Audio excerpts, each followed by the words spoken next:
Hey guys, welcome to part 2 of this incredibly heavy, depressing, awful subject. Thanks for sticking with us, and let's just jump into part 2. So the other side of this I wanted to talk about is how chronic pain patients are being treated and what's going on. So this is something that's happened to affect me, people close to me, and stuff like that. If you're new to this channel or don't know anything about me, which is very possible, just a small overview, I am disabled. I am never going to walk again. I'm wheelchair bound. I will have a link down there with everything else about a video I made answering questions about my disability. But I had a spinal fusion when I was 13. I had all of the hardware removed, the rods, the screws, all of that. I had all of that removed in 2009, which, fun fact, I actually kept the rods and screws. It looks like a grab bag from Ace Hardware, but this is all the screws and stuff. I lost the rods when I moved a few times, but they were about that long. So, yeah, fun fact. But when I had that surgery to remove all of that stuff from my back, I was with my ex at the time, and he was rather abusive, and he made it a point to punch me repeatedly in my incision. And my incision is like that long. I'm fused from top of my back down to L1, so, you know, it's a pretty big section. And he punched me in that, and basically just to ensure that I would never heal right, and I didn't. So I've become a chronic pain patient.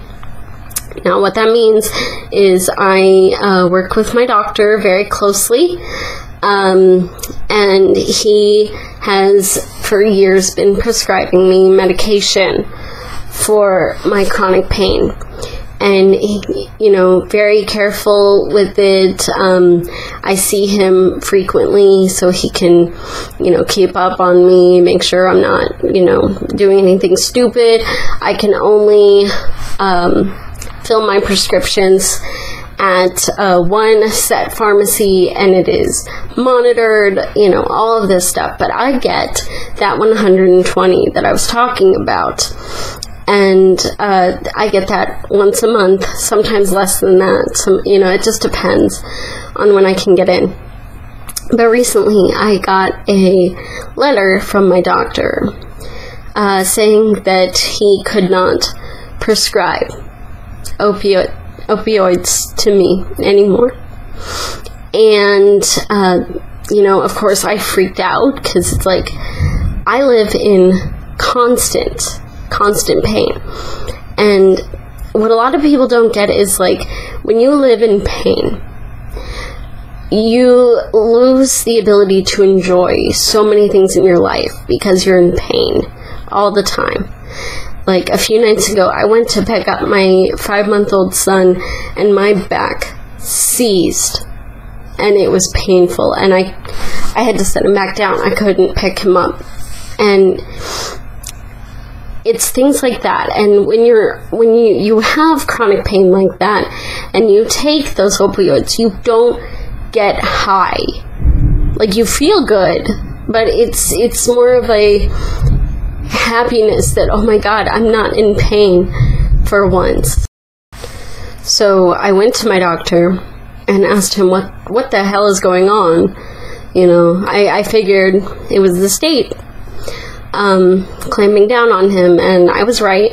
And he told me about a speech that Governor Kasich, who is a complete piece of shit, he ran for president under Republican back in 2016, but he made a speech saying, you know, you doctors, you're culpable here. You know, it's time for you to you know, make sure to follow our guidelines or you will lose your license. And my doctor said, I have been following the law. I have been doing everything correctly, but I love my job. I love being able to help people. And so I can't risk that anymore. And he also asked me, he'd like to know when the hell politicians started practicing medicine, and really I would like to know the same thing. So what's happening is the government is cracking down on doctors, not just the bad doctors that are handing out pills like candy, which does happen. I'm not saying it doesn't, but they are cracking down on good doctors that are careful and work with their patients and don't, let them get fucked up. So I was pretty upset about this, and there's a few reasons why I am upset about this. You see, in my area, I grew up in Dayton, Ohio, well, a suburb of Dayton, but Montgomery County, Ohio. And apparently Montgomery County is the epicenter for this opioid epidemic, they're calling it. And what's happened is there are so many people being killed overdoses, so many that they are having to outsource the bodies. The morgues are full, completely full, and they're having to get refrigerated trucks and outsource the bodies to not morgues, funeral homes, just anywhere they can put them. And I'm not saying we have the highest numbers, but we have the highest OD deaths per capita in this area. And so this is twofold why this is happening, at least in my observation. First off, Narcan, which I will have the chemical name of right here, is being administered now for free, taxpayers, to any and all overdose, any and all people overdosing, and they get, as many chances as it takes. I'm not saying, one shot, oh, they didn't come around, they die, oh, well. No, I mean, there is a local story about a man who has been rescued over 20 times, and he just keeps ODing, and they just keep saving him over and over and over again. And I'm not saying he doesn't have the right to try to live, I'm not saying, oh, they should leave him to die on the street, but what I am saying is, when these people obviously are just going to keep reoffending, why are they not trying to detox these people? Why not try to get them into rehab? Something. There's another story, and I'll see if I can find the story to put it in the description for you guys, but a woman 7 months pregnant was ODing. They administered Narcan. They brought her around. She denied treatment, against doctors' wishes. She went out back on the street, and they found her ODing again 40 minutes later. These people don't care. They don't care about their kids. They don't care about their own lives. Speaking of kids, we've had many stories of sick, despicable fucking women overdosing, and their little babies being found starved to death because their mom cared more about getting high than staying alive to do the bare minimum and feed a baby. So it's really, really frustrating.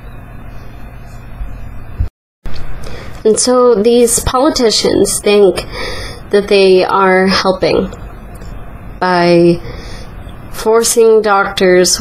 Well, they just passed another law about you cannot give over a 7-day prescription, and that's for acute pain, not chronic pain. So I'm okay with that to a fault, but what about people who, like, break a leg or something like that? That's not going to feel better in 7 days. They're going to still be in a fuck ton of pain. But they think they're doing good things by making people who are chronic pain patients be cut off cold turkey.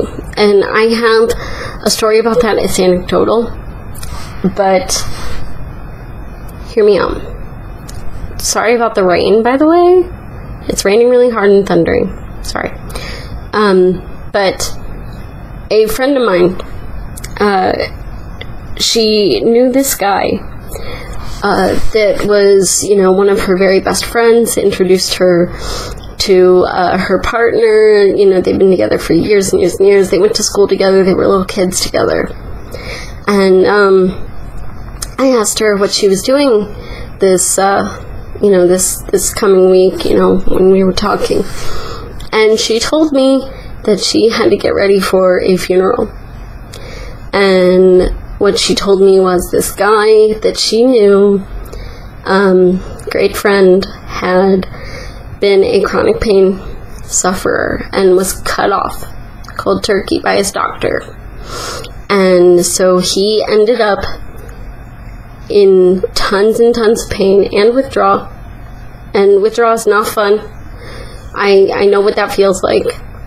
And so he ended up on the streets because he couldn't take it. And I'm not saying that, he doesn't have some culpability in that, because he does. But he ended up on the street. He found that, I'm sure he found that heroin was cheaper, because that's just the truth of it. And he overdosed. So basically, they're cutting these people off cold turkey, which you should never do. These people should be stepped down slowly with the, with a doctor watching over them. You take, say 4 a day, then 3 a day, then 2 a day, then 1 a day, then half.